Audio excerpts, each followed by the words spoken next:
In Icewind Dale with DM Patrick. Now, again, we also stream for Extra Life, and in the doobly doo down below, you will find a link to that. And we also are part of the Heroes Wanted RPG Collective, and there's a link to our Discord in the doobly doo down below. With that being said, let's get started. Take it away, Patrick. Thank you very much, Stephanie. Welcome, everyone, to session four of Legacy of the Crystal Shard. The party has just arrived in Bryn Shander, and joining me tonight. Hi, everyone. My name's Chris. I'm playing Radican Conover, humble artificer, cattleman, all-round swell fella. Tara is not here. So it's the Great Ezekiel. Oh, Tara's not here? Oh. I am playing the Great Ezekiel. I am Brendan, and I will be playing him today. And I am a wonderful half-elven bard. Oh, she missed it by like 3 seconds. And Nabil here, I'll be playing as Duma Boldstrike, a Minotaur Barbarian. Hi there, Steve here. I'm Regis Nine Fingers, and I'm playing a thief, or rogue. Hi, I'm Ian, and I will be playing Gustus Gustantine, the Centaur Forge Cleric. I'm Stephanie, and I'm playing Cassandra Bowman Whitaker, Divination Wizard, and Fangirl. Hi everyone, I'm late to the game, but I'm here, yay! I'm Tara, and I am playing Sithrin, the Dragonborn Fighter. And so last session, the separated groups arrived at the gates of Bryn Shander on the 25th day of Eliant, 26 days after leaving Luskan. You arrived in a blinding snowstorm just as a group of Yetis attacked. Fighting them off, you enabled the rest of the wagons to get inside the walls of the city. The party itself climbed walls, stabbed Yetis, chopped and crushed their enemies. Firebolts leapt from lanterns. An unarmed, masked bard ran around simply helping everybody else out. The young child Del was rescued from a crushed wagon, and Sithrin leapt from the parapets to cleave a grown Yeti. Outside in the storm, Augustus saw a figure, but when he went to check on it, there was no sign of anyone or anything when he got there. Finally, you managed to close the gates of the city and bar them, and with the Yeti still pounding angrily against them, you have a moment to catch your breath and survey the carnage in front of you. The town guards move quickly to reclaim the battlements, their slings and arrows driving the attackers back from the wall, and you can hear the creatures' howls of defeat as they disappear into the wild. As you look about you, those of you that are still conscious, the amount of destruction wrought by the creatures in just a few short minutes is staggering. Smashed crates and overturned carts choke the street, while nearby buildings have holes torn in the walls from the creatures' claws and scorch marks from the fires they started, while all about lie the mangled bodies of men and horses. The townsfolk around you seem stunned, as if unsure whether to count themselves cursed for having been visited by such ruin, or lucky for having survived it. However, those guards who catch your eye give you solemn nods of respect. They know how much worse it might have been. Striding through this wreckage, you see a very tall, bald, dark-skinned man, and he approaches one of the guards, who points to you in response. The man approaches to the group, and resting his hand on the pommel of his sword, you can see his tabard is stained with blood and other sort of viscera. Gives a curt nod and just says, "Greetings, friends. My name is Markham Southall, Sheriff of Bryn Shander, and it seems we are in your debt. If not for your brave actions here today, I warrant this destruction would have been far worse. You have my thanks, and I will see to it that the speaker hears of your deeds. Perhaps she will see fit to reward you for your service to the town." A call from one of the guards draws the sheriff's attention away, and now I Pray that you will excuse me, says Markham as he turns to leave. And looking over some of the wounded bodies of your comrades, he just says, even after the fighting, there's always work to be done. I'm sure we will see each other again anon. And with that, he nods and strides off. Yes, sir. Absolutely, sir. Oh, God. Oh, can I be going around to the wounded after that and start helping people? The Yes. gravely wounded, I'll use my last. Oh, how many more? Oh, I'm out of spell slot. So I am like gravely my wounded, friends. medicine check on everybody. First one on him. All right, yes, the great Ezekiel is definitely hurt. You are able to stabilize him. The Alicia and Helda, their unconscious bodies are moved over towards the building that you can see. The smashed sign still says apothecary, and there is a young woman in a cloak who comes rushing out with Dell and Rafferty, and you can see she has poultices and other things, and she is also tending to those that are wounded. What's everybody else getting up I to? was going to shove a potion down Lauren's character's throat.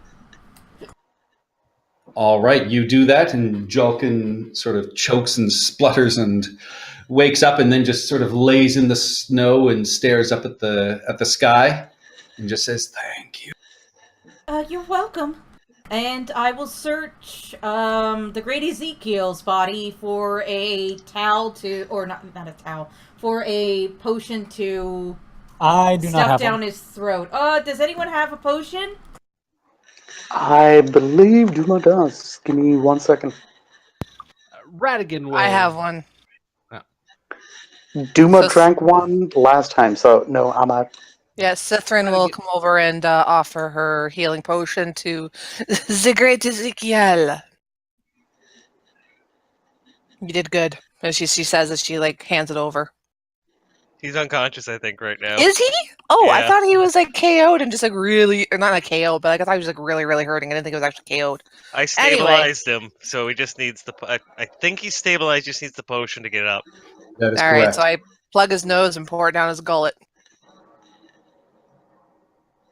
They're always so pretty when they're asleep. Why are you? Do you look under his mask? You know what? I want to, but he hasn't really Oh my God. given me a reason to be a bitch like that. You mean there's this whole time been a complete mystery to the man Yes. behind the mask? Yes. I'll look under his mask. Regis, yeah. Oh, I couldn't. And I'm totally going to do the thing where I cover my face, but am totally looking while this happens. And just as you reach out, Regis, the Ezekiel, his eyes sort of open, and he, grabs your hand and just shakes his head quietly from side to side. I'm not going to take away his agency like that. Oh, wow. Radigan will try to tend to the burning building that's at the entrance of town that got set on fire during the battle. He'll presumably there's a bucket brigade starting, or a snow shovel brigade or something. Yeah, people have been shoveling snow onto it, so yeah, you move over here. There's just a little bit left on the fire, and as you do so, the young woman who's been tending to the wounded, you can hear she is just furious and railing on about, that bastard Slim protect my shop when it mattered. I don't even know what I'm paying in protection money for. Who? Who, ma'am? I'm very sorry for overhearing. Slim, lousy thug, came around with his men demanding money from all us merchants, and when our shops are damaged, where is he? He's nowhere to be found. Am I getting the sense that this is a gangster? It's a protection racket. Yeah, like a protection racket? She immediately nods and says, oh, is it ever? I mean, and I could use that money back to use the repairs on my shop. We may have to speak to this quote unquote gentleman. Can the thief? Can I use some sort of some sort of skill to play the lingo, do the thing, like persuade him. Otherwise, Well, he's not here. She's just sort of ranting she? about him All right. and the fact that she has paid money, and of course, when times are hard, he was not actually here to do any protecting. Oh, okay. But to the group, she looks up at you and just says, "Oh, well, he owes me about 150 gold. So if you wanted to come with me later tonight to his room, I'd be happy to split it half 50-50 with you." Ma'am, I appreciate the offer and everything, the offer of work, but well, I gotta say I'm pretty plumb tired, and so I wouldn't mind retiring myself to a room once I collect my my caravan pay, and maybe in the morning we can deal with something like this. But right now, I figure if the rest of these fine folk will be offering such services, I'll have to bow out for the night. I'm interested. How much money are we talking here? No, it is the right thing to do. We must go and talk to this man and make sure that all the merchants have their money returned. This is not right. Well, we're not going to be of much use to anybody in the condition we're in now. Let's help clean up. You're gonna level up before tonight. Oh, Hint, really? hint, nudge, nudge. But practically speaking, Cithrin is going to be like, you know what? Let's finish cleaning up from the fight, rest, and then go after this guy because we're wounded and covered in blood. No point. Oh, we could Yeah, just scare him. I'm totally interested. Yeah, and Reardon says, "Oh, I wouldn't expect us to meet before midnight, and I mean, frankly, I will, tend to all your wounds, and I would certainly be happy to give all of you a discount here at my apothecary, and we have all the remedies for sort of rashes and blisters and fever and other scrapes and wounds. Oh, I can probably find you a potion or two if you really are interested as well." Radigan's already got like a saw out, and he's already trying to like salvage as much wood to shore up whatever he can on the shop. He's like, he just sort of tips his hat as he's sawing. He's like, much appreciated. Don't worry, we're Gus and I are going to go on a side quest. It is just a quest. It is not even. We are just helping these people. It is our duty.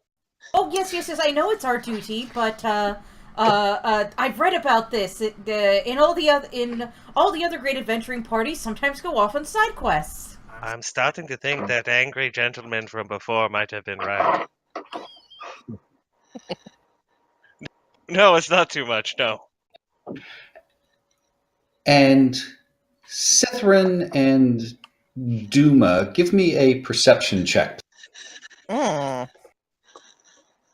Coming up. Come on. I was muted this whole time. Oh no! Ah! We wonder what was going on. Quick, what does the great Ezekiel do? The great Ezekiel runs over to his chest to check it because somebody mentioned quests. You head back to your wagon. You find your crate is there. It's slightly cracked, but it appears intact and it is still in one place. You do surprise a couple of what look to be sort of local people who are starting to unload it, and Bjorn just sort of nods at you and just says, "Oh, the cargo's good. Don't you worry about a thing."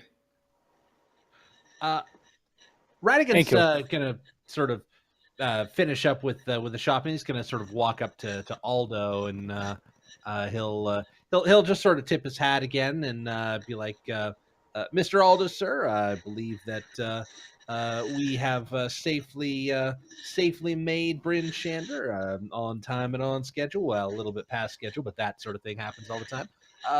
There is, of course, the matter of our pay. I don't mean to pressure you in this time of stress and injury, but we can talk about this when you're prepared, when you're nice and rested." And he just sort of laughs and says, "Oh, that's up to Bjorn. He will look after you, I am sure." But he quickly sort of, dips into his pocket and slips out a couple of extra gold and just says, "This is on top of your pay, and thank you for all the help." Much obliged, partner. And you hear Bjorn sort of laughing behind. He's like, "Why am I not surprised to hear someone asking about pay already? We ain't even unloaded yet." And he just laughs and says, About 90 minutes, I'll be down at Kelvin's Comfort having a flame beer and brandy, and I will have everybody's pay there, minus those of you who bought goods in Luskin. And there will be food and drink and all the gold you can carry tonight, sir. All I heard was drink. That brandy sounds mighty fine, sir. I'll see you there, and Radigan will start helping the cargo carriers unload. All right. Is it? Cytherin. Sorry, go ahead.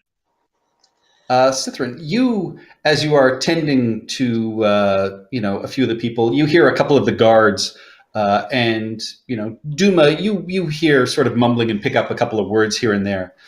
But Cytherin, you hear, "Damn barbarian led them straight to us." The other one just said, "Yeah, I know. Can't trust them damn folk. They're bringing all the creatures after us." What Duma just goes, I think I was the only one who heard that. So yeah, I just turned and looked at him and was like, "What's barbarians?" And they just sort of look at each other and just say, "Oh, well, Reghead barbarians they're the ones that are bringing this early winter, and one of them showed up earlier today and tried to rob one of the women in the market. So he's getting what's coming to him. He's strapped up to a pole there, and he'll pay for what he's done." The other one just says, Sorry, go ahead. "Nope, you go ahead." I was going to say, aside from the theft, what has he done? It's their fault that winter came so early, and he probably brought all those damn Yeti with him. They followed him right to the gate. You've seen that. You've seen this. You have proof. Yetis can follow anyone. Who's to say they were following him? They follow us. I'm not there. Sorry. Yeah, I know. I'll even put that forward. I'm just like, you have caravans. You had a caravan come in tonight. Who's to say they weren't following us? And he looks a little taken aback and just says, "Doesn't matter. He's probably not going to survive the night if this weather holds up anyway. Nobody's going to miss one more barbarian in the..." Ooh, Cytherin is not happy about this. Who should I speak to? I'll just turn him into like, who's your jailer, I guess? Question mark? The sheriff that was here earlier, but he's the one who arrested him. Very well. And I just turn my back on them. I don't even say thank you. I just turn my back and I continue helping who I can with a mental note to find the sheriff when I'm done. All right. Yay, 2 side quests. Did I hear this go down? This is when you would have been looking after your crate. Give me a perception. Oh, I closed my character sheet. 23. Yeah, you were able to pick up that there was obviously a tense conversation going on. All right. The great Ezekiel will walk up to, will gallivant over to Cytherin. And, that is not right, I'm going French. I do not think it is right, tying this man up in these conditions outside. Do you think? No, I completely agree. They're essentially, maybe not intentionally, but they're essentially sacrificing a member of a barbarian tribe. They're not exactly forgiving. Once we clean up here, I intend to speak to the sheriff to at least get him down. Yeah, this is totally uncivilized. Perhaps other methods? We don't want to ruin our reputation in the town, but I think the sheriff is a logical and reasonable man, but what other methods would you suggest? We free him ourselves. And earn even more ire from the town, get run out of it. Fantastic idea. Oh, be sneaky when I need to be. Why not both? All right, we'll use my plan as a backup then. If the sheriff says no, I mean, like, I'm not going to... Cithrin will shrug, and she'd be like, you know what? I'm going to say my piece to the sheriff. If he tells me no, I'll walk away. I don't care that... really none of my business if this man lives or dies, but it is my business if a horde of bloodthirsty, angry barbarians decide to descend upon this town as revenge. Oh, that's a really good point. I have comprehend languages. Maybe we can talk to him ourselves and get a better lay of the land. Well, let's get him down out of the cold first, and then talk to him. Or at least buy him some clothes. And some tea. Wait, he's completely naked? Probably just a loincloth. Ah! Does he have clothes on, Patrick? You don't know. Child, no. You'd have to go to the market to find out. And as this is going on, the caravans are being unloaded and put onto, smaller wagons and sledges and being moved off into a couple of different warehouses. And Ezekiel, at this point, you see a fairly tall man, well-dressed, a nice, decent cloak, a really nice sort of scrimshaw clasp on it. And you see him just tapping the top of your crate and looking around sort of expectantly. Oh, I will run up to him and I will cast Minor Illusion and spell the Great Ezekiel above my head. And I will say, "Greetings, I am the Great Ezekiel." Oh, well, I'm Donovan. Yes. I'm here to store this for Aaron. Aaron? Yes. And he looks over the crate and just says, "Little damage. Everything all right?" Yes, I believe so. It was during the Yeti attack when I had to abandon it for a few moments to help defend the town. Excellent. Well, I will take it off your hands. I have not seen our friend, but hopefully I will hear from him or Mithan soon. Indeed. Thank you for your service. Oh, it was no trouble at all.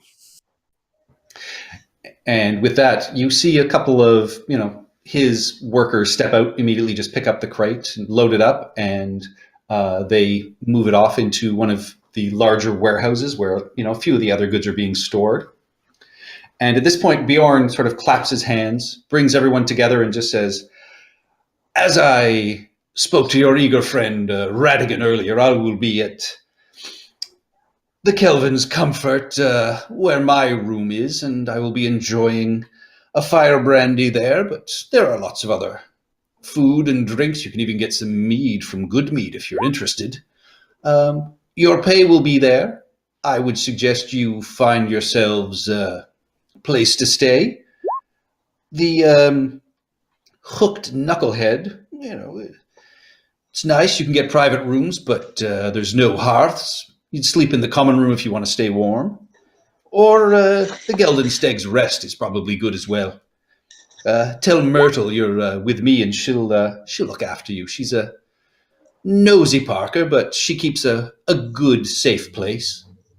The North Look I wouldn't recommend. It's really more for scrabblers and the worse." And you hear Raridan pop up at this point and just say, "That's where Slim is. If you want to meet me there at around midnight, I would be happy to show you where his room is." And Bjorn just sort of, steps back at that and just says, that's not my business, ma'am. But with that, I will thank you all and bid you all good afternoon and see you in a couple of hours at Kelvin's Comfort. Everything's pretty much cleaned up from the fight now?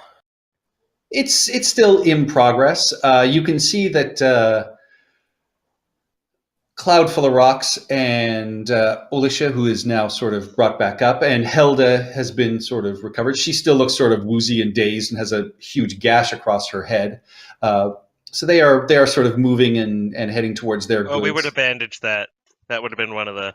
Oh, that's what Reardon is doing over here. That's why those bodies were moved over there. Unfortunately, we're on the. Yeah, we're not on the same map. Oh, of course not. Yeah, that's why. That's why nobody's been moving his tokens. Their tokens. I would have grabbed my dagger. By the way, do I have any trouble with it? No, you can easily find. Thank God. So we have a few hours before we have to meet everybody at the, or meet what's her face at the inn to get the guy. But these guys need to get paid in a little bit at the other inn, correct? Kelvin's Yes. comfort, yes. Yes. All right. And so you guys can set yourselves up depending whether you want. Sorry, who's making background noise? Someone's not on push to talk. The Bill, because he's on his phone. So you guys can set up, choose whether you want like the hooked knucklehead, whether you want the Geldin Stag's Rest. I will say you guys will set that up first, and the idea of a warm fire and a soft bed, you lay down just for a few seconds, but you all quickly sort of pass out for an hour or two, and you wake up and you feel like you've had a proper long rest and have reached level 2. Ooh. So that's how I get you guys to that point. So it is now about 5:30 in the afternoon. The sun is nearly completely down because you are far up north. But the rest of the evening. What time of year is it? It is basically right now it's the 25th of, it's Eliant, which is like September. So, what would normally not be this cold, but because there has been such a drastic early winter that has come, it is very sort of chilly. The wind still sort of howls everywhere. But yeah, so it's about 5:30 in the evening. You guys can do as you please in the city, but you know that, you're meeting with Beorn in probably about 45 minutes to an hour. I will have a bath drawn. If there is that possible at whatever place we went At the Geldin Stag's Rest, you could certainly do that. Is that the super expensive place? No, that is the Kelvin's Comfort where Beorn is, but they also only have a couple of rooms. The Hooked Knucklehead is nice enough as well. It's just that the private rooms don't have hearths, so everybody sleeps in the common room if they want to stay warm, but you can have your own private room. The Geldin Stag's Rest is a nice, nothing here is super fancy. So it's nice middle of the road, good conditions. I'm going to Myrtle's place. I want a bath drawn and, to get all nice and primmed and proper. And his the next 45 minutes or an hour or so before he's got to be at Kelvin's Comfort, sort of chatting up the folk at the market stalls and looking for little trinkets, little knickknacks that people might not necessarily want to keep. Just sort of various bits of junk here and there. Being sort of the common handyman of the people that he is, would he be able to sort of secure a place to stay for a little while? With that rustic hospitality and everything. With rustic hospitality, you can ask around and you can wander around the market. Give me a straight charisma check. You've asked me for a charisma check. The ability that Radigan's just full of. Guess what my dump stat was? Charisma? All of them. So yes, you are able to go to the market, and you run into actually a couple of the guards that you were sort of helping, and they are more than happy to offer you a place to stay. It's not the nicest place by any stretch, but you have managed to secure accommodations. Ezekiel, where are you staying? I do believe I will stay at the nicest place I can afford. Dumo's gonna head Yeah, thinking Duma's gonna head out to the bar or pub that serves good drinks and knows how to throw a fist. All right then. Yeah, I'm gonna go to the same Oh. place as Cassandra's going. I am going to. Actually, Okay, so no. before we do the where's Gus rest, going? I would have wanted to put on my traditional pot of stew so it starts heating up. Friends, I have to go and minister to the population. I will meet you at the bar, the whichever bar we have to go to. Calvin's Rest.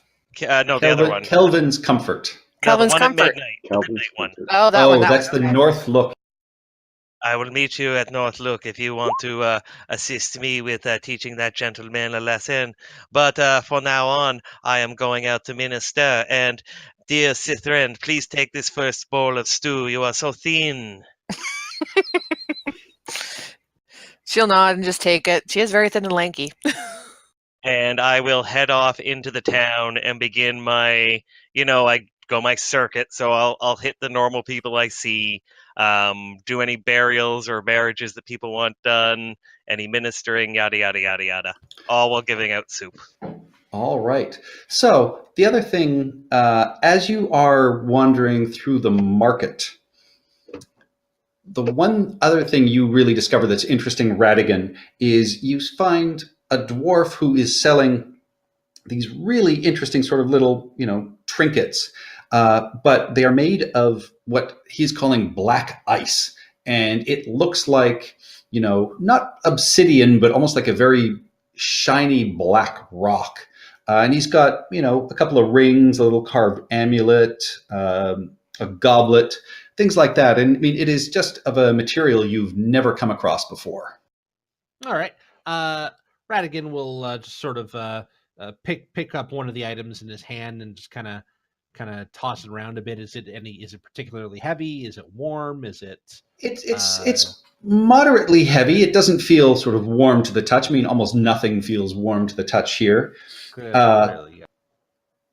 But the dwarf sort of eyes it up and just says, it's only a recent discovery that we've made in the mines under under the cairn, and it's brand new to us, and certainly something that when you leave here is just as unique as our scrimshaw.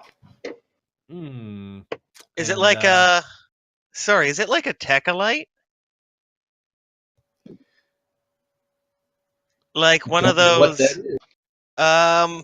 It's kind of like material that gets, if I'm remembering it correctly, it's the kind of like the material that gets thrown up into the atmosphere after an asteroid hits, and then comes down molten, and is. I have a piece upstairs, and it looks like super shiny, almost glass meteorite. Yeah, that sounds pretty close to it. Okay. Cool. I can. Yeah. I will. Sort of look over some various items, and is he selling these for a lot of money? About what you would expect some various trinkets to be sold for? Really cheap. He looks and he says, "It's 30 gold for that ring, Mm. 45 for the goblet. I mean, it's a unique material and very rare." I'll have to wait until I'm a little bit more flush with cash to afford some of these fine items, but I'm definitely interested. I'll Well, tell you you that come right look. now.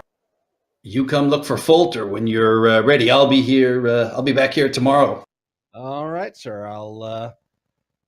I'll take that into consideration, sir. Thank you very much. My name's Radigan, and I'll mosey on. All right. And again, as you mosey away, you see just in one edge of the market, strapped to a pole with a couple of guards sort of hanging around him, a very tall, muscular man with long hair. And he seems to be sort of crying out, and people are just sort of ignoring him. Is I'll it just kinda- Jesus? I'll just kind of look up and say to the guard, say, tain't none of my business, but what's this man's crime? Thieving. He stole something from one of the merchants around here tried to make off. What was it? Goods or the money box? Says one of the other guards, and it's like, yeah, and he probably brought those beasties here with him. So this is his punishment. Now, I don't know what the systems of justice are like around these here parts. I can't. I can't. I'd be remiss to say that a little bit of harsh plains justice wasn't unknown around from where I'm from. But that seems to me a little light on the evidence there, if you know what I mean. Besides, leaving someone to freeze to death out in the winter for taking something seems a little much, don't you think? You got to talk to the sheriff. Might just do that. Well, that's where And, Cithrin's going as soon as she's done hers too, so she's probably already there. After Patrick. I'm Oh, I would done- accompany Sifrin for that because I'm good at figuring things out with bureaucracy. Yes, what is everybody up to? Well, So, Cithrin, Are you doing that, Cithrin, are you doing that before or after your rest?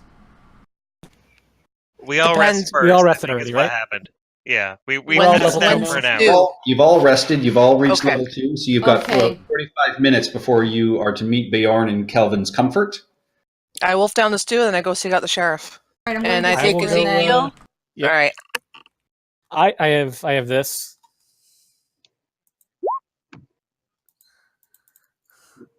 Patrick. Courtier background forever. I Yes, have a weird Regis. mishmash background. Yes. Do I have any criminal contacts in this town? I would say you would certainly be able to find criminal contacts quite easily. You would be able to track down the local guild.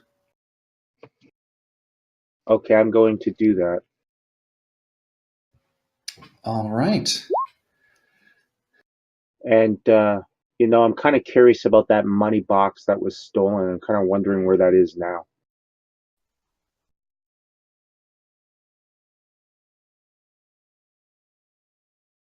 Rogues are gonna rogue. Rogues are going to rogue. Well, for what is so we've got a couple of people who are heading off to the sheriff. Regis, you are heading off to the local crime guild. And I'm going to be going through doing my ministry. If I do pass the market, I do have an idea for a thing with the barbarian, but it's not really important because they're more doing that. I was just going to give them some stew. all right, you can certainly do that. And as you do so, the guards sort of shrug and have that happen. And he just, sort of speaks slowly to you and just says, "Please help me, travelers. I came here seeking aid for my people, and I fear without it they will perish. If my tribe falls, nothing will shield the people of 10 towns from the wrath of the Ice Witch." Oh, quiet now and eat. You need the food. I believe my friends are working to get you out. Just take this nourishment, take the warmth, and have it sustain you. We will come to. Thank you, horseman. And then I'll nod at the two guards as I go. I'm assuming just because the peasant thing that I maybe did I maybe birthed one of them or did their confirmation or, oh, damn it, Tom Sawyer, you're going to let me feed him or.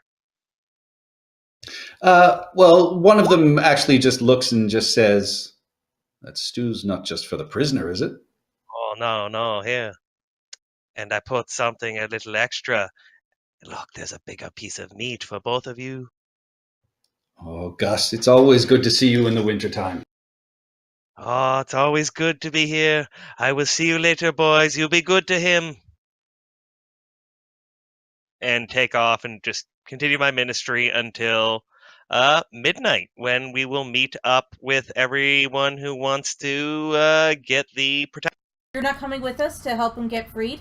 No, I've gone off into the town. I'm separate from you guys right now. Okay. All right, so Regis, you come across a couple of markings on, one of the buildings off of the main square, and you quietly make the hooting sound of an owl, and after a few seconds, you hear something sort of hoot back to you, and a window slides open, and you just hear a voice saying, "Yes, friend." I'm going to say, hello, brother. I'm here to, I was wondering if you have anything of interest for me.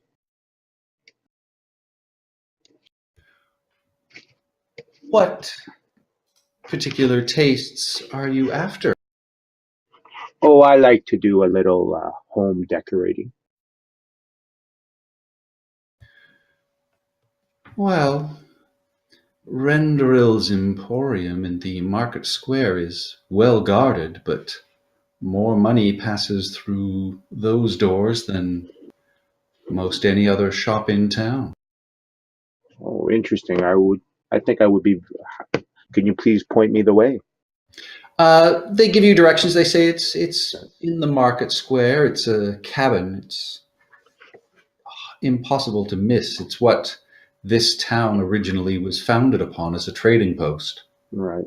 It's a daring place to try and get something, but if you're feeling up to it, that is probably the best score in town. And what is your cut? 15%. Okay, I'll Pays take in it. a number of ways. Okay, well, Regis is going to accept it. He's going to ask similar, the usual questions like how many guards do they have, blah, blah, blah. All right. They will tell you they have they have 2 guards that are kept on staff. During the night, there's probably a dog and a watchman that is kept around there. And in the market square, there are usually guards around. So Right. take care, but, that's the daring place. Okay, I will. I'll keep it in mind. Thank you for your help. Anytime. And then Enjoy your stay in our town, but if you get caught, we've never met. Understood. And I tuck the information into my my shirt, and I disappear into the night.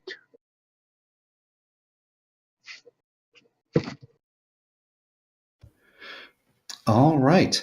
And for those of you who head to the council hall, that is where you are sent to see the sheriff. This building is one of the finer buildings in town. There are offices and an entryway in the front. You are told that the sheriff and the jail is through one of the back hallways down the steps into the basement.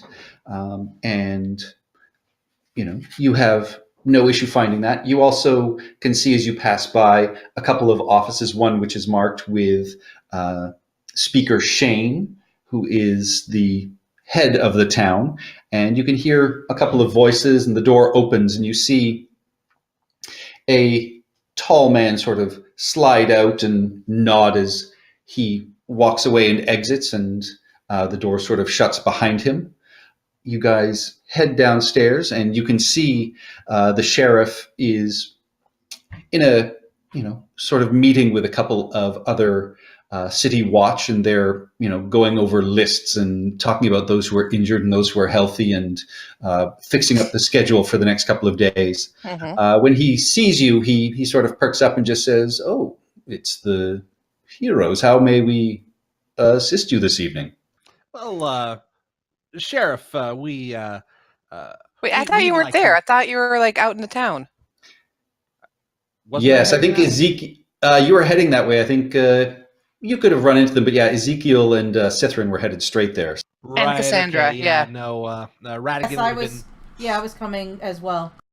Yeah, no, Radigan would have meandered around town a bit more before sort of meandering his way there. So I say those three are the ones who are actually there at this point. You Okay, can join fair me enough. if you want, and you can use your carpentry skills, and we can maybe fix a few of these broken windows and doors. I'll see what I can do. So as the sheriff turns to us, I'm just gonna kind of have a look around the room, and how many people are in there? So him and how many others? There's him and three of the city watch, and you see in a couple of sort of makeshift jail cells. There's one person who appears to be quite sort of drunk and sort of sleeping it off. Other than that, it's very quiet in here. How many cells are there? Only three. And all but one are empty? Yes. Huh. All right then.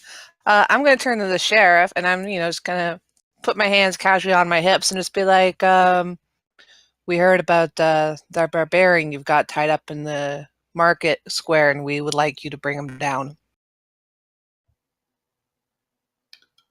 Based on what? Well, personally, I could give a red dragon's fart if he lives or dies. But you're essentially sacrificing a member of a barbarian tribe, and they tend to not be very forgiving. I do not want to be here when they descend upon this town and burn it to the ground for the death of their fellow. Punish him how you will, don't let him freeze to death.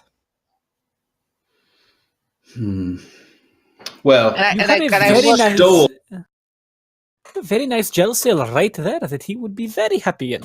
I was just going to say, I glare at the empty jail cells. He stole from one of our merchants, and we do not abide by that. And the decision was made that he is going to be left out overnight as his punishment. If Aurel takes him, that is what happens. But that is the punishment. Would you do this to any native of Bryn Shandar? Seems awfully, discriminatory. Is not the law the law? Indeed, it is the punishment for anyone. I don't appreciate you assuming we are dealing with him any differently than anybody else. If you wish, I can take you up to meet Speaker Shane. She is the only one who could commute a sentence. That sounds excellent, my friend. Sithrin's going to ask one more question. When you know that there's a storm coming, do you still leave them there? Unfortunately, the punishment changes seasonally, and with winter coming early, and quite frankly, most of the people here believe the Reghead barbarians are the cause of the early winter. Could you say their name He again? stays out. Because I keep thinking I'm mishearing it. What is it? Reghead. R-E-G. Okay. I thought it was a more contemporary term used in a lot of Middle Eastern war movies. No. Reg. R-E-G. Reg, okay. Reg. Yeah. Gotcha. And he simply says, frankly, if this had happened a couple of 10 days from now, he would be in one of those cells. We're not monsters up here. I'm not saying you are. I'm just saying it'd be a bad idea to let him die tonight is all. Well, let's go speak with the speaker. And he will lead you back upstairs into her office. And it's a very well appointed. I actually have a map for all this, but I'm happy you just go theater of the mind for now. Are you sure you won't break out into combat? Yeah, a map wouldn't be bad just for something other than the town for the viewers. Fair enough. Yeah, and just to be fair, Sithrin was perfectly happy to leave, but he offered to escort us up. So okay, whatever. I said my piece. I'm good. Ezekiel would have had a different solution besides trying to break him out, involving a certain centaur.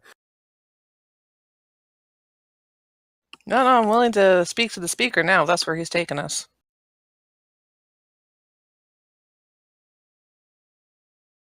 He certainly is. And he leads you up the stairs in through the main doors and takes you into a very nicely appointed office where behind the desk you see a very striking woman, younger than you would have expected, but clearly one of experience. As the sheriff certainly is deferential to her and just says, Speaker Shane, these are the heroes I was telling you about. They prevented the Yetis from getting in through the main gate, and they wish to speak to you about the prisoner in the market square.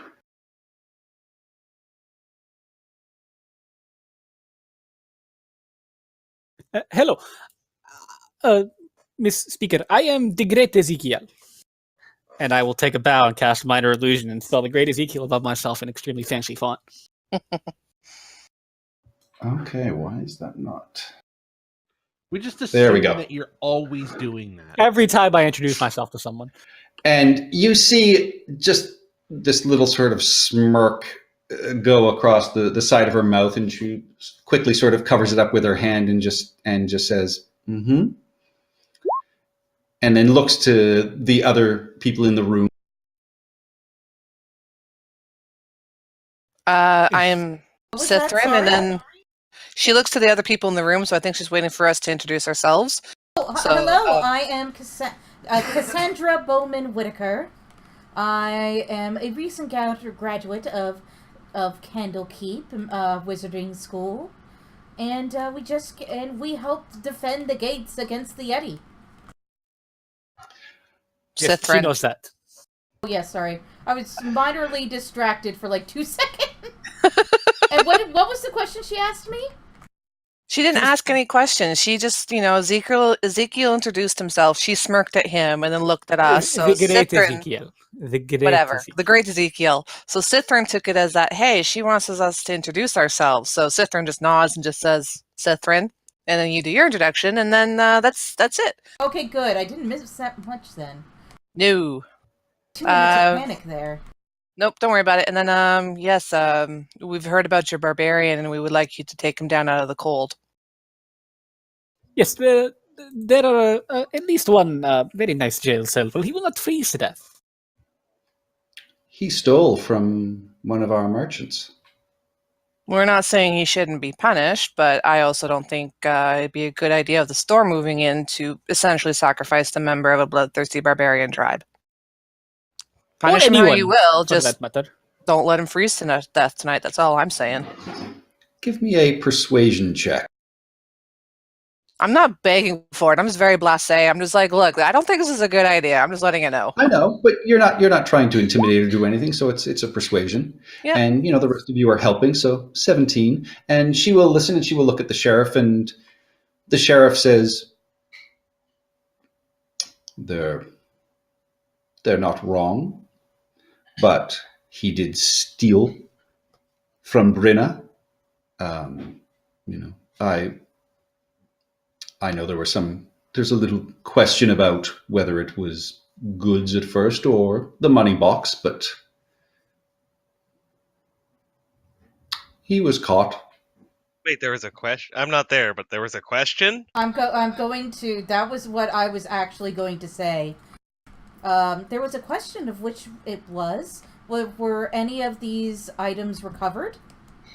Oh, well, all the items were recovered. It was more, at first, it seemed she told one of my men that he had come in taking goods, but considering, she really, only sells wools, linen, and sewing supplies, that there was maybe a little question about why he would be taking that, and, instead it turned out he had tried to take the lockbox. Was the lockbox box found on his person?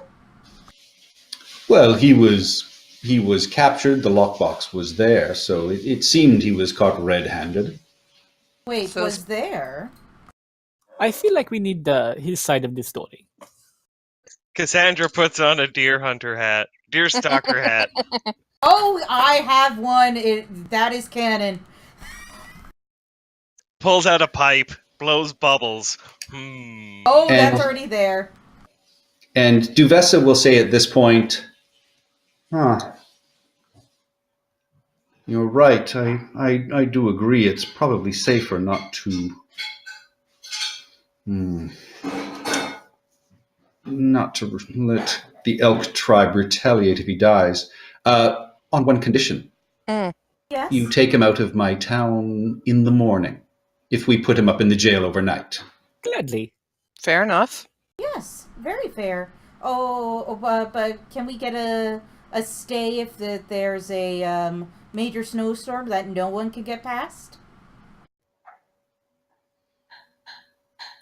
Indeed, but something tells me someone as resourceful as yourselves would be able to get past that. And she picks up a small, smooth white stone, and looking at the sheriff, she just taps it on her desk and says, "The sentence is commuted to banishment, as long as he leaves in the morning with these fine people. Go collect him and put him in the cells downstairs." To be clear, we are allowed in the town after this, yes?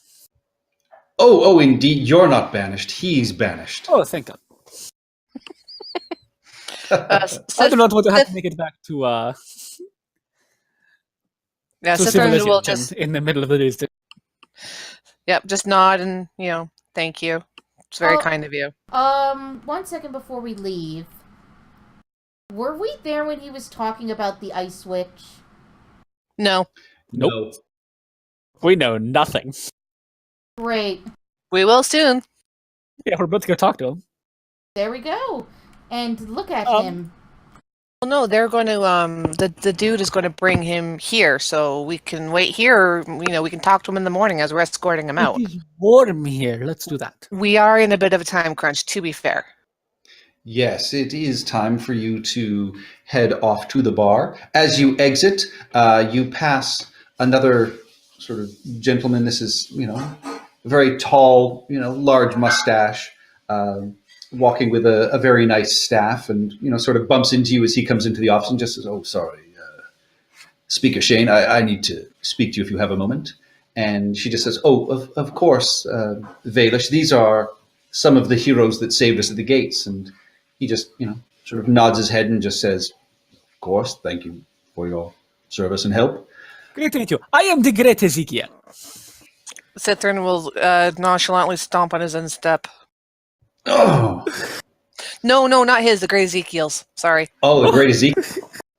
And Valish will just say, Two left feet, my dear. "Sure you are." And he, at that point, he will just sort of ignore you and move around to the chair in front of the desk. And he'll just sort of lean over your shoulders like, "There's a gentleman outside I think is maybe part of your group." And as you guys exit, you see Radigan just sort of arriving, and you can fill him in, and then the rest of you you can head off to Ma'am. Kelvin's comfort, and we will take a 5-minute bathroom break, and you guys can go and get paid. Woo! I will hang out here because I'm so not much getting hockey. paid. As we're heading out, I will turn to the Great Ezekiel. Just like, friend, you do not need to put on the light show every time. People will begin to think less of you. My friend, if something is worth doing, something is worth overdoing. You could come and help me with my pet project, Habitat for Sapient Beings. Oh, don't worry. Ezekiel's way behind Augustus's effort. My work But he- is actually going to be volunteering for Habitat this summer. Nice. I'll be right back. Nice. And Radigan will, of course, say to Cithrin, some folk are short on ears and long on tongue. What are you talking about? My ears Yeah, are fantastic. Cithrin will just cock her head at him, considering she doesn't really have ears. She And has the great earholes. Ezekiel has gigantic elf ears. Figuratively speaking, of course.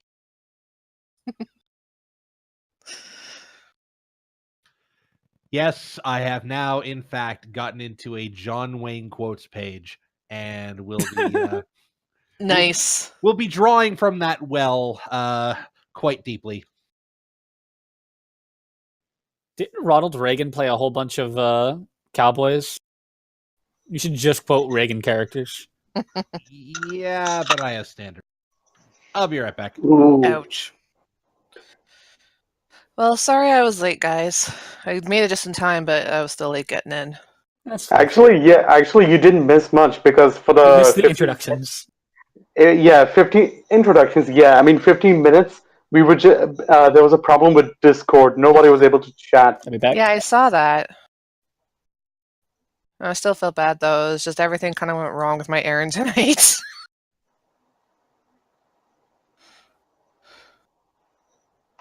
All right, I think I found Ravika's version of a Minotaur, so I can update the Minotaur directly. Oh, we had our long rest, so we're back to full health, and I got my second wind. Indeed. Get my second wind back. I have my action surge. I'm gonna go buy some potions once I get paid. 20, not 203. There we go. Do we update the character sheets by ourselves, or does the DM do it? Oh, you have to do it yourself, yeah. The Okay. DM can do it, but No. You can either do it manually, or if you know about the character Mancer, it does it for you automatically. So, it's entirely up to you how you want to do that.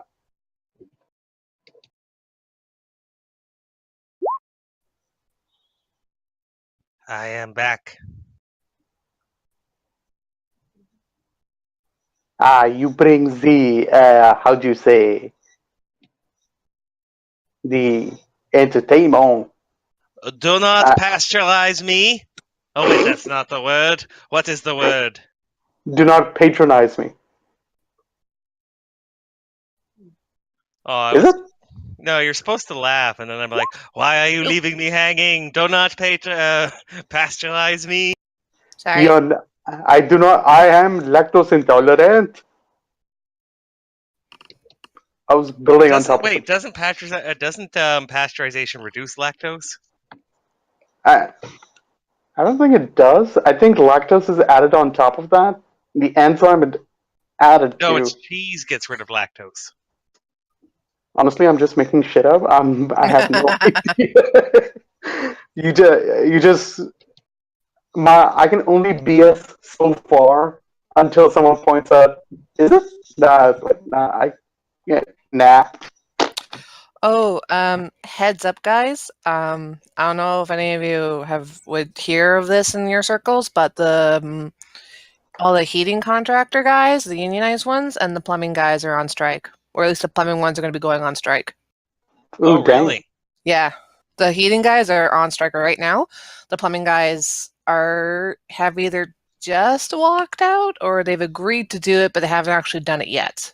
I hope they do better than the truckers. We'll Literally, see. nobody had any idea they were doing a protest, and they just blocked the 401. So it was a line of trucks, and no one knew why. And it was just the entire city getting progressively angrier and angrier. Why did they protest? I can't remember. It's that poor. Wow. This was like 3 weeks ago.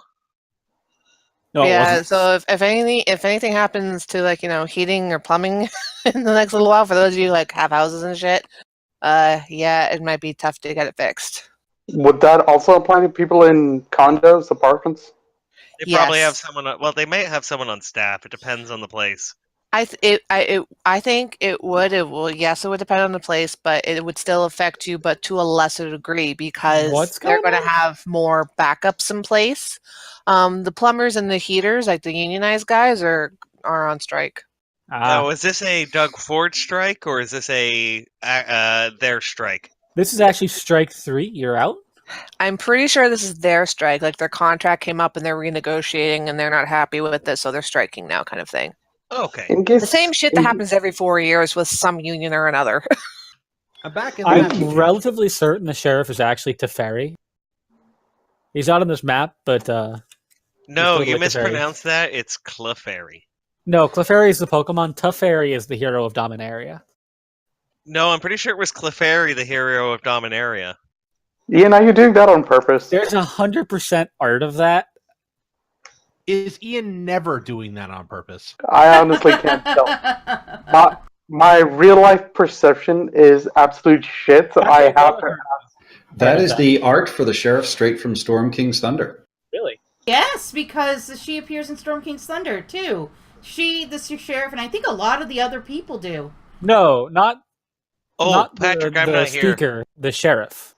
Yeah, no, the sheriff, the black bald character, is the same sheriff from Storm King's Thunder.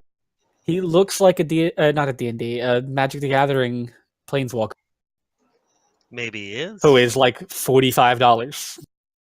But Patrick, yeah, I'm not in the bar with them. I'm still doing my rounds. And I am not in the Okay. bar. I am hanging out at the jail because I'm not getting paid. I wasn't a guard.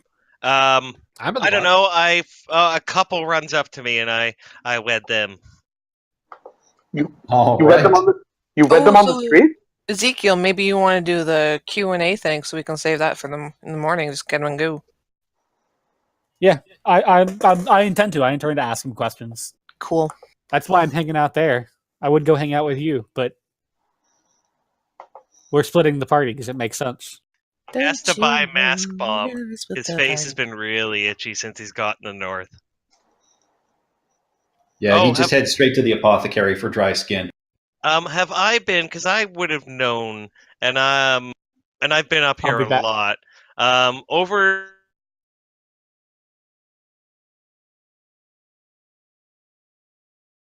Hello? Over- Ian has Yeah. dropped Oh, out. no. Can you hear me now? Yes. All right. Oh, 1 second. I'm going to reconnect.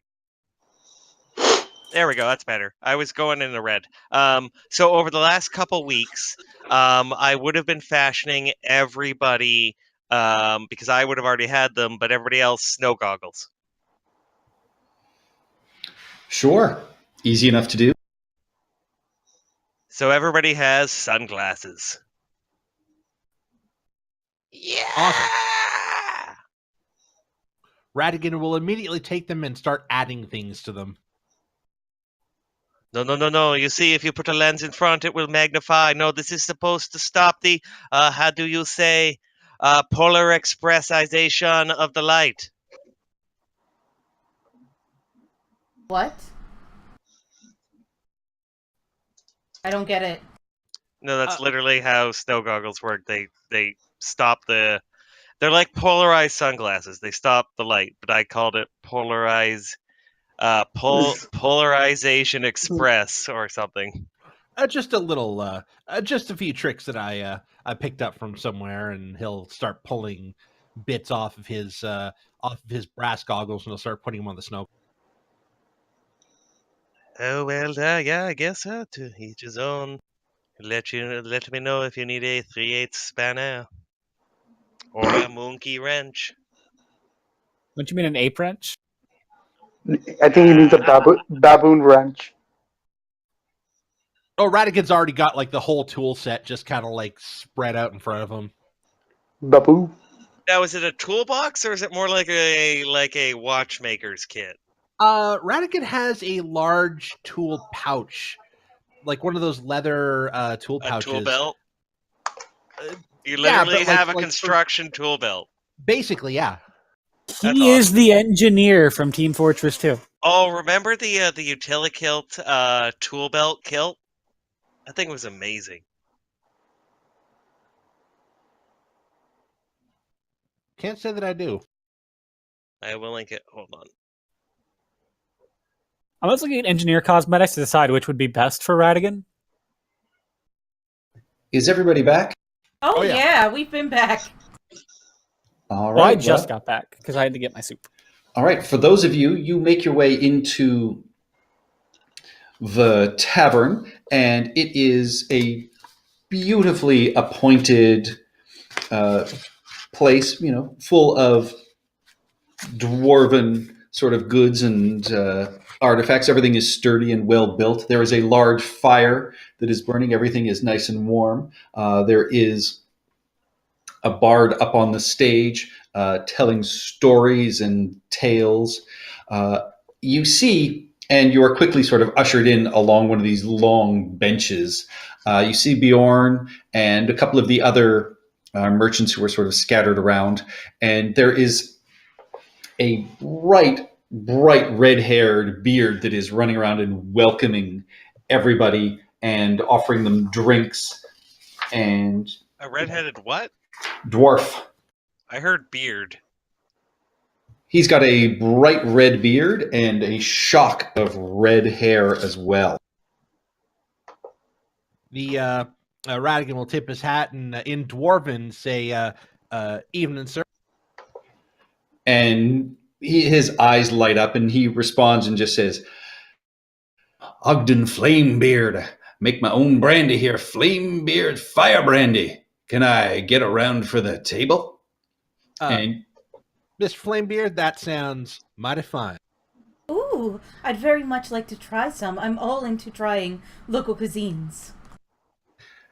Is Cassandra even legal to drink? Hey, what do you mean Okay. am I legal? I graduated college. Which Okay. That didn't college? answer the question. You could be very, very smart and still very, very young. I'm like 22 or something. Okay. She's able to mean, let Gate she- from Hey, Parks and Rude, Rec. if you can see over the bar, you're legal to drink, right? I Pretty can much. see no, it that from would the that would cut a lot of dwarves out of drinking. Obviously, since- there's a smaller bar for the dwarves and an even smaller one for the gnomes. Cithrin looks on Cassandra as like a little sister, like a younger sister, so she's going to be making that mistake a lot. Takes her beer away. I won't take it away, but yeah. All right, yes. A round of this fire brandy makes it to the table, and you can see Bjorn is already a couple in, and he just says, this stuff warms you to your core. Puts hair in places that you've never had hair before. Soon it'll be in between my toes. I just kind of look at. Yeah. That'll be interesting with me considering I have scales. Oh, well, I have prestidigitation. And with that, he will sort of raise it and just, a toast to you, and a toast to our fallen friend. You did well to get us here, and hell if we didn't make it in one of the worst snowstorms I've ever seen. And he will then raise it and shoot it back. Here, here. And Here, Radigan here. will follow. And it is some of the cheapest, nastiest stuff you guys have ever drunk. It is basic rot gut, and it burns as it goes down, but it does warm you, and your fingertips almost start to tingle. But yeah, it is definitely not a fine good. And with that, after you guys do that, one of the servers comes around and just asks, what can I get everyone after your starter drink? We have ales, we have some local mead from Good Mead, as well as I think a couple of bottles of wine left. You got any of that hot spice mead? Absolutely.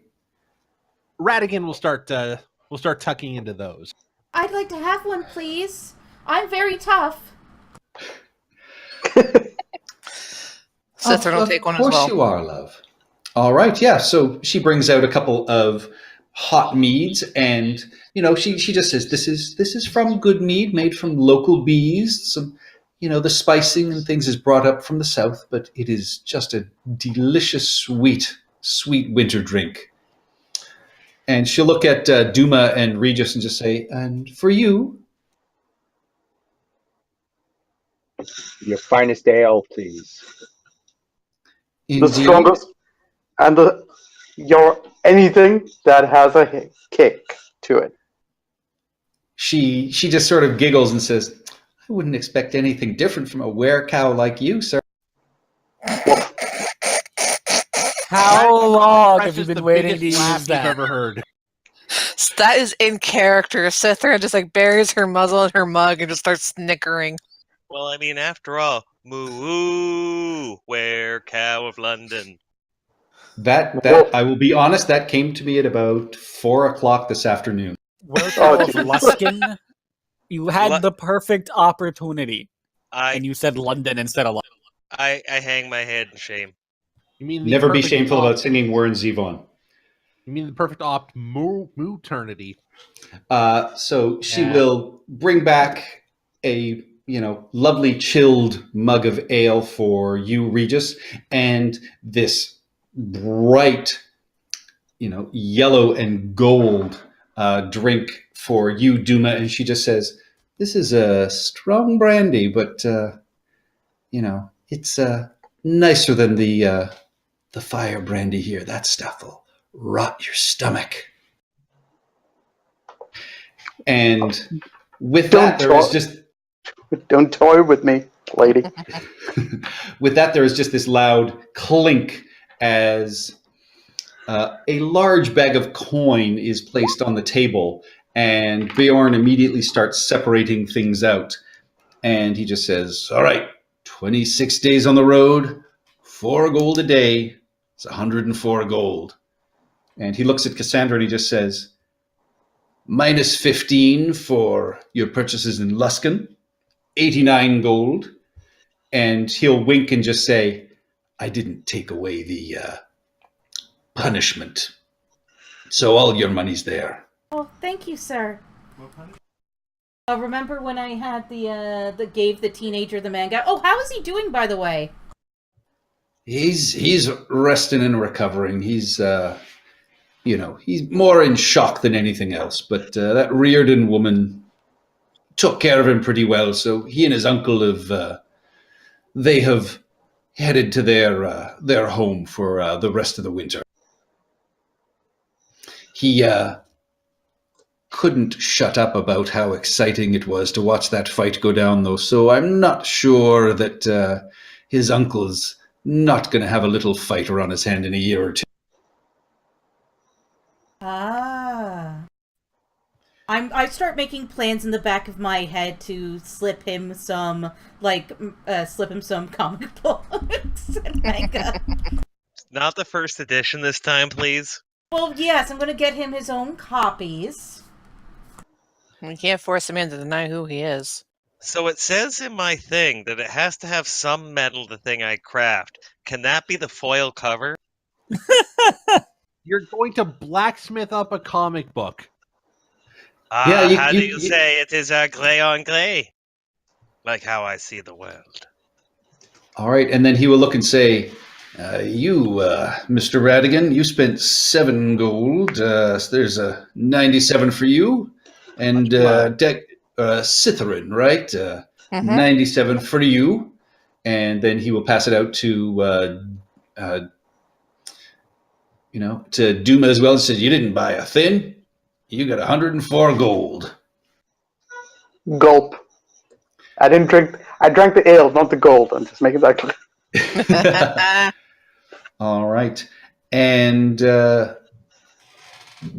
for you, Regis, he also is like, "You also didn't buy anything. It's 104 to you, sir." Okay, so I gulp that down. He does drink the gold. He does drink it. Oh, jeez. Well, I palm it. Get the potato masher. I palm it with my tongue. And at that, Bjorn will say, "I mean, it's a fair hunk of gold you got in front of you, so don't spend it all. I don't need you ending up at the Northlook, destitute and running up the bills there. And if you're looking for a little more work, I hear both Helda and Master Pennywinkle are hoping you might join them to further their journey, as they're a little put out by the Yetis and the other beasts that attacked us as we headed up here." Well, we'll see what the morning brings. Indeed. What's everyone's plans now that you're up in the Great White North? Wait for the storm to pass and move on. Find the raptors. Giggity. Find the what now? Nothing. We the North. Well, I intend to study some, as much as possible during the winter, and hopefully go on some side quests. Can we the North be our party motto? Sure. Yes.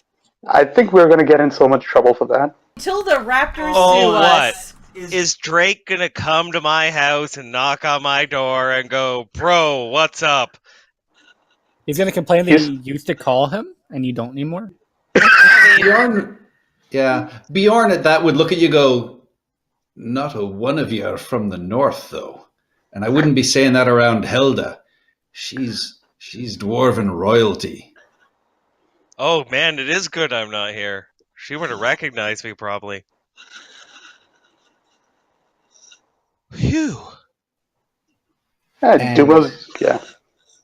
And with that, Helda will sort of wander over and stand and just, look at the group and just say, "You all did great. I'm very proud of you. Thank you for everything you've done. And I mean, I'm heading on to the Care and to go visit the dwarves. They've got some new substance there that they're starting to craft stuff out of that I'm pretty interested in checking out. But I'd be more than happy if you'd be willing to come along with me."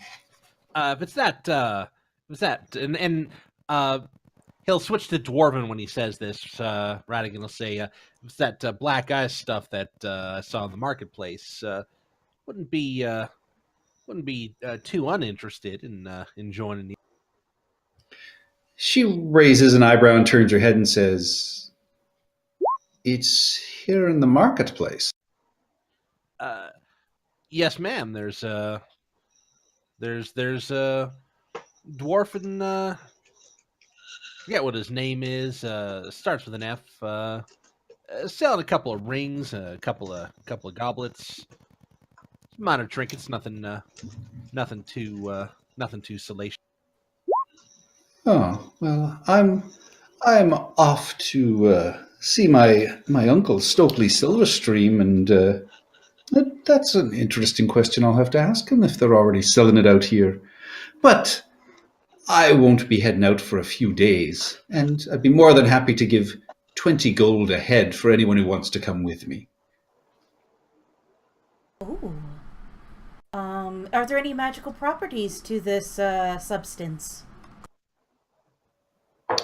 Not that I've heard of at this point, but knowing the dwarves up there, it wouldn't be too out of line for them to be trying to figure something like that out. Cithrin's in for 20 gold. She's in. Oh, Duma's gonna go in. I think gold could be used to buy more drinks. Yes. I'm not sure. I'm not sure on that. And other Money can be exchanged for goods and services. Yes. Oh, I wanted a peanut. Cassandra, give me a perception check. Oh dear. It's never good when the DM asks one person in particular. You notice that Master Pettywinkle is subtly trying to just capture your attention, and he's sitting off in the corner up here. Oh. And he kind of waves you over. I will wave back. I will wait for a appropriate break in the conversation and trying and casually sort of step away for a moment and head on over here. My dear Cassandra, you're studying magics, yes? Oh, yes, absolutely, sir. Like I said, I am a recent graduate of Candlekeep. Do you know of Damian Moranus? Wait, I think you... Out of character. I think you messaged me about this. 1 second. You can roll me a history check as well. Okay, it's not the Druette the Raven. Cassandra... Wait, is it the Amber guy? Mm-mm. Wait a minute. You guys want to Damian go in Moranus. the other chat, and we will keep everybody entertained for 2 seconds while you figure it out? That's fast. They would go with Steph. Oh yeah, the that's name good. the name he asked about was Damian Moranus. Give me a history check. Control F. You maybe saw the name in one of the books up in Luskin when you were studying there. And Pettywinkle just says, "That's fine. Most people have forgotten about him, but I found one of his journals.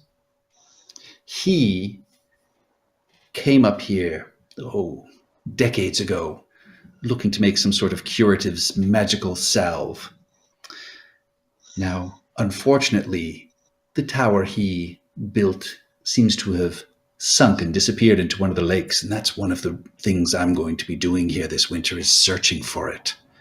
Given your predilection for magic, I'm hoping you'd be interested in,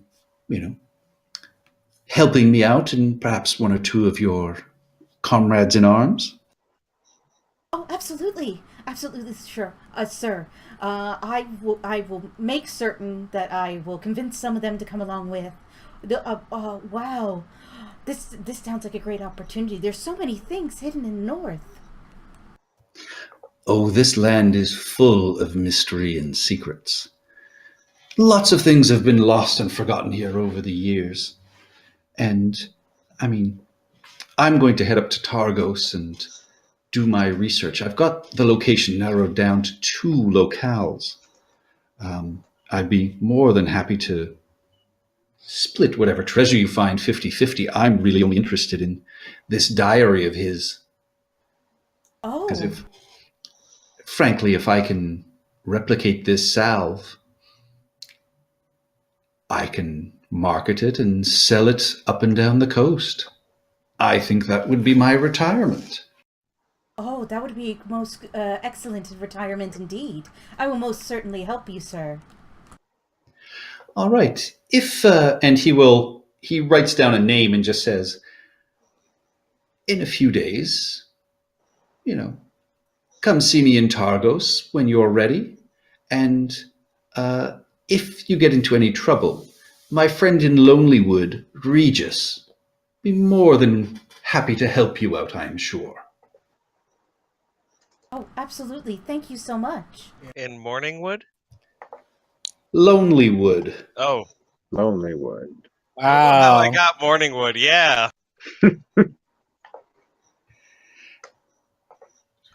This salve isn't icy hot, is it? We're not going to be going into this dungeon for some icy hot. I see It's hot. pretty hope close to it. I hope Okay, we do. good. That's Shaq. We meet Shaq. And at this point, Cithrin, you notice a man sidle up to you, and he drops a small bag of coins on the table and just says, "Look, man, you just make sure you didn't see me here at all, right? We're all good. We're all good. You just take that. You didn't see me, right?" I just kind of glare at him. And he just says, "Look, I'm just living my life now. But you." And you see him slowly just sort of back away. He's like, "You just take that. It's all good. We're done, right? We're Do good. I We're good." recognize him? Give me a perception check. I got a feeling.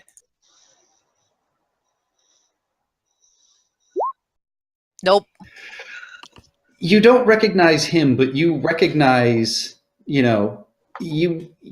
something that you're used to seeing is where there would typically be a tattoo or a mark.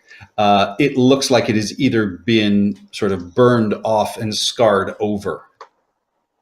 I'm going to push the gold away, and I'm going to motion him to sit his ass back down.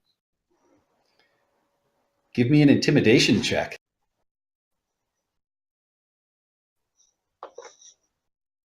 Seriously? Fuck. His eyes sort of look to the door, and he just says, "Look, I don't need any trouble anymore. I've been gone for a year. Nobody needs to know you ran into me. Everybody knows what it means when they see you." I just sigh in resignation. I toss the gold pouch back at him. Look, I'm not here for you, you idiot. Sit. Oh, it's a mystery. Everybody has secrets. And he will look at you and nod and just back out and almost dash out the door. Alright, fine, whatever. I turn back to my drink. I shrug. I just turn back to my drink. Fine, whatever. Run. So Radigan picked up a mechanical bird from the goblins. Yeah. Yes. Radigan is going to just kind of start looking at the thing and poking around with a screwdriver and just kind of seeing what's in this thing and what's making it tick. You're gonna weaponize it, aren't you? No promises. Okay. We want to All right, weaponize small flightless birds. Can you help me? Give me an investigation. Alrighty then. Yeah, you easily pop off this little compartment that just sort of rests under one of the wings. And I mean, it's a very crudely done to your eye, sort of clockwork little bird. And, clearly there's been a minor charm on it. You can see that allows the wings to flap when the wind sort of blows, even if you just sort of breathe over it. And I mean, it's very clever, but it's a very rudimentary item to your eyes. I'll just sort of look it over and appreciate that like a goblin made this, which normally they're not the world's greatest clockwork Wow. artists. But if goblins are starting to get into the art, might be an interesting time. Isn't that a little bit racist?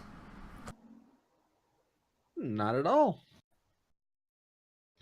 All right, with that, we will turn our attention to a jail cell where a shivering barbarian has been brought in and covered in furs and lay down on the bed with, the great Ezekiel there. He sort of turns and eyes the sheriff and then sort of looks back at you and just looks back and forth between the two of you for a few seconds.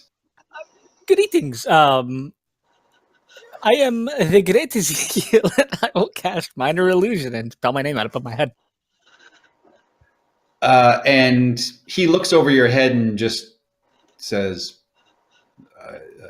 I don't read. Anything? Do you read other languages? I could spell it out in another language. He says, I speak a little dwarf, but I don't read. Oh well, just appreciate the fancy font. Me and a couple of friends of mine, got you out of the cold and into the, less cold. Was wondering if you would like to answer me a couple of questions. Give me a persuasion check with advantage.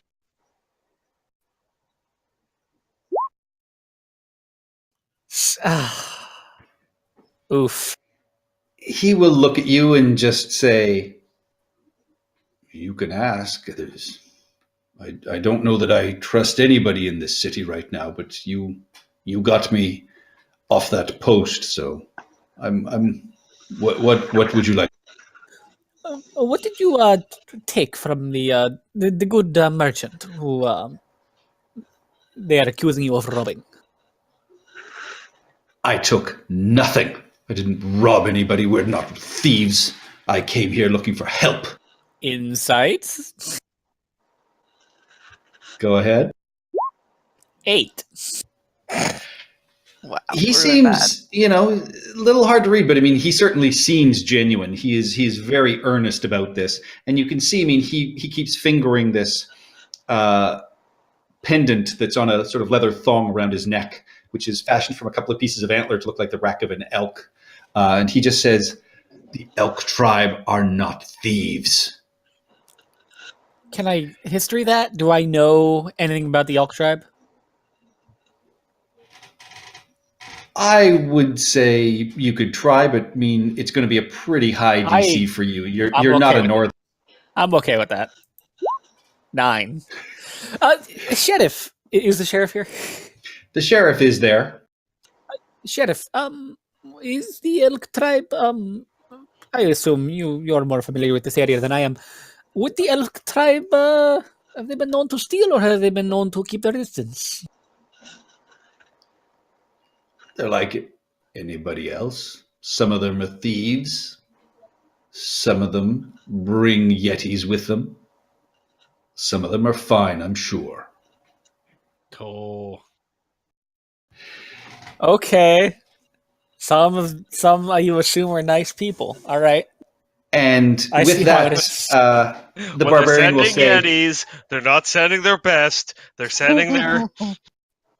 Yes. I came seeking aid for my people, and I fear without it, they will perish.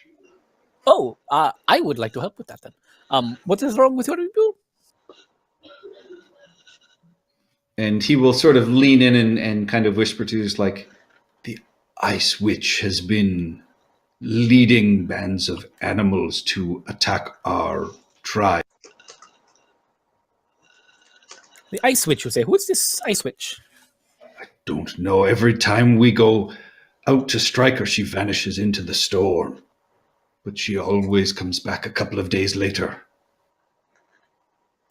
Ezekiel, were you there when Gus I went didn't- out? I was into the there, but thing? I was not. I didn't see him run away, and he hasn't said anything to us. He would probably tell us during the short We rest, all slept right? during the rest. Mhm. But I'm sure we Ezekiel discussed passed it, the right? hell out. We're like right by Sheriff, it. does this ring any bells, as they say? No, this would not ring any bells. Do you have proficiency in Religion? No. Nope. And you hear the sheriff kind of snort and just say, superstitious nonsense. Your entire town does believe that they brought angry yetis because they are from outside. Superstitions for one person might not be for others. Mm-hmm. And with that, the barbarian will just simply look at you as like, if my tribe falls, nothing will shield the people of 10 towns from the wrath of this Ice Witch. Well, then I You think have it to is get me out of... We will be getting you out of here tomorrow morning, actually. So sleep well. This does sound like it might be of interest to my traveling companions. He perks up to that and sort of smiles and he says, You will come with Hengar? I do not believe I have a choice. We have been asked to escort you out of town, and I don't think it would take very much convincing to get my friends and I to sign on. Thank you, colorful man. The Great? Thank you, the Great. We'll work on that. The great Ezekiel. Oh no, it's the great now. Great to his Please. friends. Get a good night. It is the great Ezekiel to everyone. I will rest. I will await you with the sunrise and we can go rescue my tribe. And then Ezekiel will do something that I am whispering to Patrick and then walk away. Does Ezekiel actually agree to getting up at sunrise to come get him out? Yes. Wow. So does Sithrin. It's winter. Sunrise is late. All right. With that, what would the rest of you like to do with your evenings? Regis, are you going to go scope out the shop you were told about? I do. I probably want to pretend that I am a customer in the Emporium, and I'm going to scope out the area. Preferably, maybe they got a chimney or something, or maybe I was thinking about trying to come back and enter through the roof or something like that. My friend, I am your tiny conscience. Please rethink these. I am full hooves on your left shoulder. Who's is it? Duma? Is Duma his cloven hoofed evil Yes. conscious? I'm cloven hoof, but not evil. Sorry, Dima, you are now known as Werecow. Oh, I'm sorry. All right, Regis, give me an investigation check, please. An investigation check. This is how the rogue was arrested. You guys are rolling pretty cold tonight. So you see Renderil's Emporium is the largest trade house in the marketplace. And you can see that it's, built around an old cabin. And as you were told, it was from this cabin that the rest of the market sprung up from. And going in through the storefront, you can see very fine goods that are for sale in here. You see fishing rods fashioned from elven yew. You see some yeti skin coats with scrimshaw buttons, fancy mithril fish hooks. So you understand exactly why a lot of money is passed through here. You also quickly see that, it's not an easy place to get in. There's maybe a window, but you're unable to make out exactly how it is locked. And you do see that, there are a couple of city watch that are moving through the town square fairly regularly. So you don't get an immediate sense of the best way to get in right now. Okay. You do see around the back of the building there is an entrance for wholesalers, as a couple of the caravan wagons from your caravan are still unloading the last of their. And you see a male half-elf that is sort of leading everything. Okay. I'm just going to pretend to be a shopper for now. I feel it's kind of a little risky. All right. Yeah, you get you look around, and I mean, you can see there are, very fine basic goods. So if there's anything you wanted to pick up, you certainly could. Okay. You also, see that, a couple of the, nice sort of axe heads and daggers that have been, put up there. And one of the salespeople comes up and just lets you know that they're made by the dwarves from Kelvin's Cairn, and they are of the finest quality. Better than you would find over at the Black Iron Blades. Certainly not worth your time, sir. All right.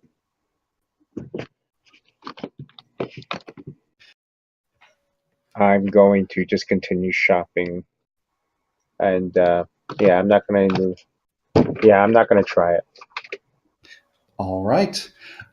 With that, is there anything else you guys wanted to do for the rest of your evening before midnight? Yes, I would Pretty like much some drink. Yes, some drink and Bar fights. Continue ministering throughout the city. Yeah, Bjorn will, grab your arm, Duma, and just say, "This ain't the place for a bar fight. If you want that, then you have to go to one of the smaller taverns. Go to the Frozen Goat. That's the place you go if you're looking for a good fight."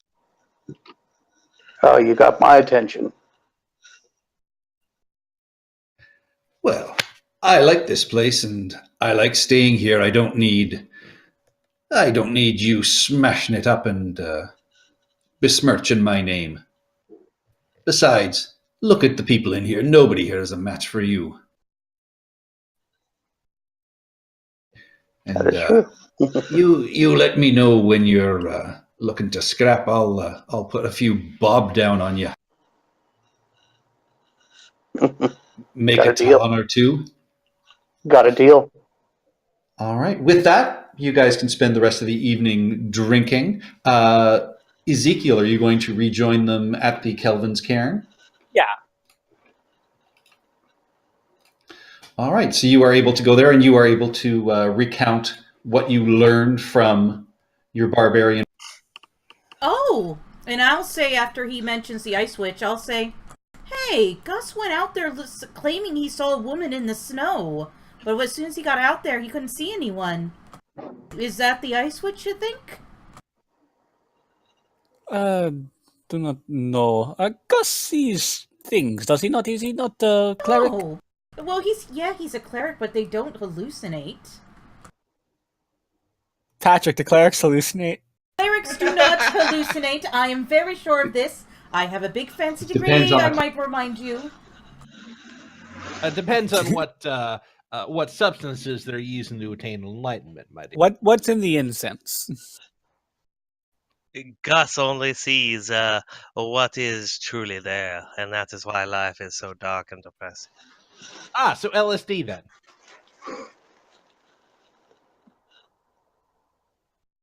But I'm not there, unless you want me to come back to the bar, because I really have no plans other than doing my backstory stuff, so I can come back. I think eventually we would.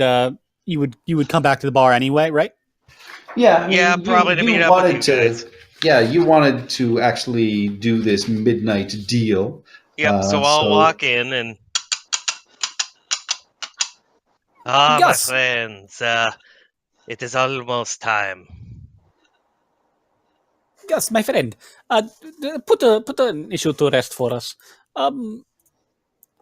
Cassandra is convinced that you saw an ice witch out in the snow during the fight. I am trying to convince her you are merely hallucinating. I did not know if I saw an ice witch, but I did see some woman. Perhaps her name was Elsa. I do not know.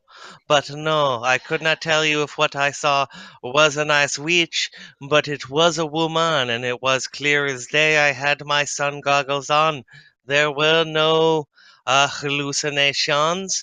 There were no, how do you say, it's kind of like when a ship fires. There was no barrage.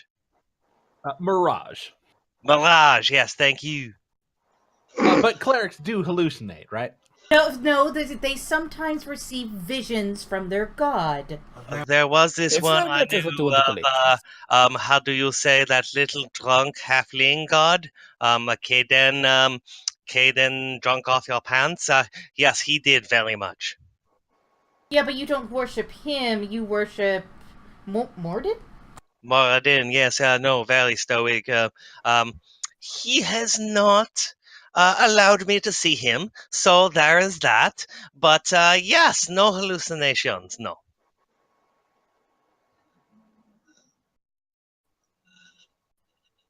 It's got awfully quiet. Did I say something wrong? Everyone's just No, kind of I am just- staring at you. Disappointed slightly you did crazy. not see hallucinations, but that Oh. doesn't mean you saw a woman. I believe he Perhaps it is, saw a woman. It It makes was a woman. thematic sense. You see, the shape of a woman is easy to see in the snow. Snow is blowing and it goes here and there, but the curve of a woman is easy to see. Oh, Don't please Bahamut, take save a us. vow of celibacy. Not always. It really depends on the person and their religious leanings. And in fact, I think most gods encourage Also, people are to the date and have more women followers. you are looking for like half horse? Do they have And- all the same thing?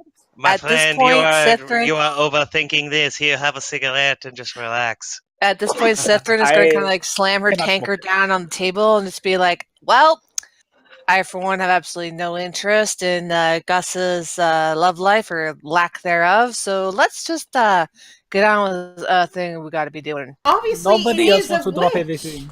Oh, god damn it. Why don't you see? It all We makes can sense. We One can ask thing at a time, the little barbarian sister. about the witch tomorrow morning when we escort him out of town. All of us together, right? Sure. Sorry, this You're is invited. for that thing with Slim. Was that his name? No, we have been volunteered to escort the barbarian out of town. No, Banishment And by we- instead of yeah. We, I mean all of us. I am by going out of town, I to mean- speak to Slim right now. Are you willing to come? Yes, let's He's go. a, Yes, scoundrel. we will do everything together as a team. I feel like this listen, is the beginning of a beautiful relationship. Yeah, sure. All right. Well- With that, you guys pay your bills and head out into the cold, cold night. Bjorn wishes you well and heads upstairs to his room. You make your way through the night inside Bryn Shander. There are torches that sort of light your way. The wind is howling. The snow continues to fall, but it is very pretty. You make your way across the town, and it just becomes a little seedier and a little seedier, and eventually you find yourselves in front of the North Look Inn, a fairly ramshackle two-story place. And rushing out of one of the alleyways is Reardon, and she has her cloak pulled up, and she just says, "I'm so glad you all came. He's in there. I know it. I know it." Now listen, ma'am. I understand that you're a little hopping mad about the lack of service from your local friendly protection racket, but let me just say that back where I'm from, when the rough and tumble types generally gather together in a establishment of drinking, walking in there expecting recompense is probably the way to get yourself killed. So maybe you might not want to go all about this all half cocked like that, if you know what I mean. "Oh, I'm not afraid of that scumbag and his thugs. He owes me money. My shop was nearly ruined today, and he was nowhere to be found. Yes, I He's imagine upstairs in his room." I imagine that there are plenty of people buried in snowdrifts right now that they owed money to. Why don't you please just let us handle this? We can probably talk him down or something. Get you some sort of recompense. Well, Just if you don't mind staying out here, that'd be awful nice. give me a persuasion check. Must find my character sheet. Okay. Do I have inspiration? No. 16. She looks at you, and realization kind of dawns in her eyes, and she says, "Yeah, you're probably right. I'll wait out here. I know he went in with a group of his men about 45 minutes ago. They're upstairs." All right. You just think warm thoughts out here, ma'am. And "Get me my 150 gold, and I will happily split it with you." Shouldn't one of us do like an insight check? Yeah, I was just thinking, nobody's incited her this whole time. We've just been taking this on her I word. would like I will roll insight. Also, as an aside, before you do that, is this the same woman who fingered that barbarian as stealing from her? Wait, what? Not like that! No, this is the woman that was right by the gates whose shop was damaged. She looked after Dell, and she helped Helda and everybody. Oh, okay. Speaking so of she that woman, we seems probably very need to go nice. interrogate her. Yes, let's go interrogate her. Ooh, Not right now, though. Yeah, I need munchies. Calm down. You need to relax. We are going to go and do this first, and then you need sleep. How do I feel about her, Patrick? She seems genuinely angry. I think she is telling the truth. Yes, but is her how you say soul genuine?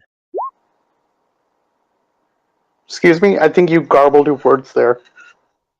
Is her soul genuine? Is she telling the truth? let me translate for you. No, Here. I was asking that as Duma. I mean, I heard you. Sorry. Genuine. You wine, like the wine you drink, but it's genu, and it means you're very, what you are. Sithern is just face palming right now. Oh, Are you guys going to head inside? Honest. I want to stay out here and argue all night. Yeah, Yes. Ezekiel will What was the, open the door. we do think she's telling us the truth with a 24 insight? Yes. She genuinely seems righteously angry. Oh, the anger of the righteous. Oh, one day these streets will erupt in rebellion. Radigan walks in. Viva la Revolution, let's move. Let's All right, do this. you guys head in the main doors, and as you open, there's just this heavy set, sort of balding man with a scraggly beard sitting behind the counter, and he just looks up at you and just says, "Sliam, yeah, Where? Yeah, we're looking for Slim. He's upstairs, right? room 2C, right upstairs." All righty. Thank you very much, sir. That's good pickings. If it's upstairs, I don't like stairs, so I'm gonna stay by the door, make sure no They're one not runs out ladders. this way. I don't think I can fit the stairs. I'm Stairs gonna aren't bang my comfy. head. Yeah, I'm gonna stand by the door. I'm gonna bang my head on something. All right, so Gus stays downstairs. The rest of you head upstairs. You find yourselves in hallway. It's lit by general torches. It's a little bit dingy. You make your way to the room that the proprietor sort of pointed out. Oh, fuck it. Scratch it. I'll come up. Oh, Oh, it went dark. well, I took your token off. Oh, you waited till right when I said it. Clop, clop. Yeah.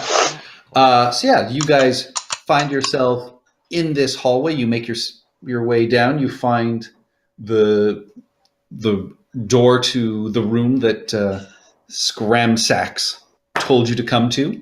What would you guys like? We should confront this scandal, and well, we will show him what is right. Moradin will show him the light, or my fist and hammer will. We want to try knock, and draw knock. him out with a friendly knock at the door. Yeah, I was about to say, Mr. If you don't mind. My name is the Great Ezekiel. Can it be knock knock? Kick down the door with my hooves? Let's just start with knocking. Why don't we both kick the door down with our hooves? Yeah. Let us good. not kick down the doors. Allow me to knock. No, do not give him a chance to jump out the window. We shock and awe. We hit the door hard. How We go high up in are and we? we get the second floor. Second floor. I think we can survive that. I think it should be knock knock, kick down door, and we get the scoundrel. I think let us just knock on the door.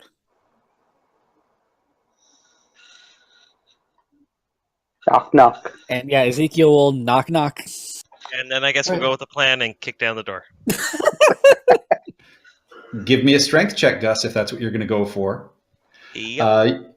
You hear a hesitant voice just say, "Yes." And as that ends, Gus, your hind legs, you turn and smash this. And you find yourselves staring into a room. And quickly sort of standing, you see a half dozen men or so. And you see a very wiry, thin, sort of long hair back in a ponytail man turning, and he's walking towards the door. And you can see he's just stepping away from a bloody body that is lying on the floor. And in his hand is a dagger that is just dripping blood. And he just says, "Well, we have a situation." Let me guess. It is And that is where we will end it for the night. Woo! And he sees Radican just like holding the bridge of his nose and shaking. all right, Gus. You were right. You were And right. you wanted to wait. I did. Oh All right, God, with I'm at that, the front. Okay, all right with that. A good thing I didn't go with my original plan, which was, for me to be like, "Oh, I'm so drunk, handsome," and try and lure him out. Oh well. Yeah, that would not have been a good idea. That would have been a fantastic idea. It would have worked for Winthrop, though. That's only because you're married to me in real life. All right. With that, I would like to thank everyone that was watching. I would like to thank ZLT and Kane Phoenix for chatting on the stream today. I would also like to thank Avocado Bado, Luster, Bloodluster, Commander Root, Community Showcase, Lurks, and Matmon Gaming, and Police for watching us. Catch us this Sunday at 11:30 Eastern for the continuation of the Embers of the Last War. See you then. Bye-bye. Thank you.